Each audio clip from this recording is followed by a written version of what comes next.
तर एसटी भाडेवाढीच्या विरोधात ठाकरेंची शिवसेना आक्रमक झाली आहे आणि आज ठाकरेंची शिवसेना संपूर्ण राज्यभर आंदोलन करणार आहे। मुंबईसह राज्यातील प्रमुख नेते ठिकठिकाणी एसटी भाडेवाढीच्या विरोधात निदर्शनं करणार आहेत। एसटीच्या तिकीट दरामध्ये तब्बल 15% वाढ केली गेली आहे आणि त्याचा फटका सर्वसामान्यांच्या खिशाला बसतोय।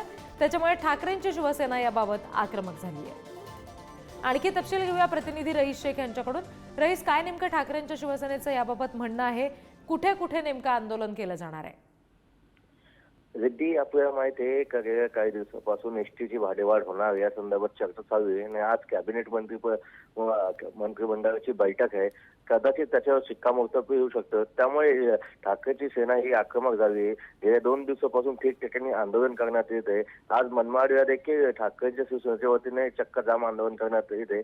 कारण की जी भाडेवाढ आहे ती अन्यायकारक असून महायुती सरकार ही लाडक्या बहिणींना जी पैसे वाटले कदाचित ती वसूल करण्यासाठी ही भाड करत आहे का, असा सवालही ठाकरेची सेना उपस्थित करते।